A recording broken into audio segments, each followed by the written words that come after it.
Department of Homeland Security Secretary Alejandro Mayorkas defending the new DHS Disinformation Governance Board. Let's call it what it is, a ministry of truth, claiming it will not monitor American citizens. Mayorkas also defending the board's leader, Nina Jankowicz, as a renowned expert in the field of disinformation, even after dismissing, she did, the Hunter Biden laptop scandal. It was Hunter Biden's laptop. And also praising the Christopher Steele dossier. Joining me now, Heritage Foundation Research Fellow in the Center for Tech Policy, former Facebook analyst, Kara Frederick. Kara, just when you think that you've seen it all, you see this. This is, a pattern, Dagan, of the Biden administration. What they can't do is they can't resist turning any national security apparatus inward on American dissenters. I mean, this pattern is evinced in the fact that they had a bulletin that said any American spreading disinformation, malinformation, misinformation on social media could be tantamount to terrorist activity, the FBI tagging parents as terrorist threats, a creation of an anti-terror unit that looks at anti-government ideologies. I mean, the Biden administration, they cannot help themselves. And mark my words, this will be turned on their political enemies.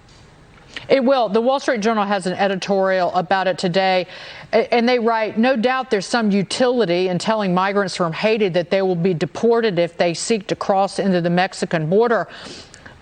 Into the U.S., and there may be some need for somebody in the government to monitor and rebut Russian or Chinese propaganda. But does anybody think this board will limit itself to foreign falsehoods? Of course not. Exactly. They cannot control themselves.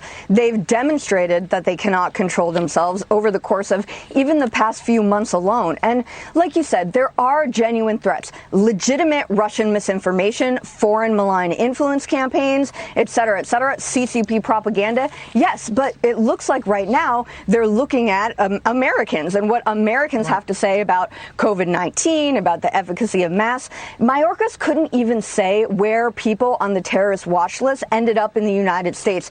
If Homeland Security was doing something like this, okay, more power to them, but they're not. It's a dereliction of duty, like your previous guests have said. This is not going to redound to the benefit of ordinary Americans whatsoever. Oh, we did address that with Brett Baer yesterday on Fox News Sunday. Jim Jordan asked Mayorkas about it last week, and he literally did not know whether 42 terrorists had been released or not into the United States. And yesterday, his answer was certainly like, we're on top of it. We know where they are. That was roughly what his response was yesterday to Brett. He was like, we're on it. Brandon, jump in here. Yeah, I think this is part of a very concerning trend. We're seeing a lot of desire to centralize power, to centralize the control of what they call misinformation, what we might call free speech. It goes beyond that, of course. There are congressional efforts to rein in what we can say, what we can't say online, what we can buy, what we can't buy online. I'm just wondering, Kara, as free market advocates, as advocates of free speech as well, how do we push against some of these efforts from the left coming out of this administration, coming out of Capitol Hill as well, to really centralize power in the Washington government? You nailed it. I mean, it is the centralized power issue that dictates all of what we can say, whether it's in social media companies at the hands of big tech oligarchs or the government pressuring these companies to silence Americans. So I think we need a slew of policy solutions. Elon Musk taking over Twitter as a warrior for free speech. Yes, that's fantastic. Unfortunately, probably not a replicable strategy. He is the richest man in the world, and yet the board had to be brought kicking and screaming to this conclusion. So I think we need to start taking it to them in Congress. More oversight, more pressure, more scrutiny, and we cannot allow the government to use these tech companies for agents to chill speech of Americans, and we can't allow them to create these new boards that are clearly going to be partisan and target normal, ordinary Americans for simply having a voice. It starts there. That's what these tech companies, though, have done. They've been surrogates of the liberals in Congress to censor speech. I've called the four horsemen of the apocalypse: Facebook, Apple, Google, and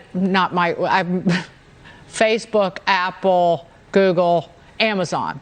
because Amazon was hosting Parler on its web servers and shut that down. So now, when you have one person as powerful and rich as Elon Musk to stand up and say this is going to be an open platform, all speech is accepted here and allowed here. It's hilarious to watch the left, well, hilarious and frightening, that they want a platform that censors and controls as long as that censorship and control is to their benefit.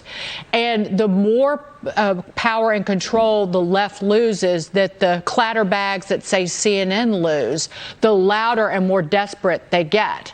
And as I've said, desperation is the world's worst cologne, and you can smell it from here.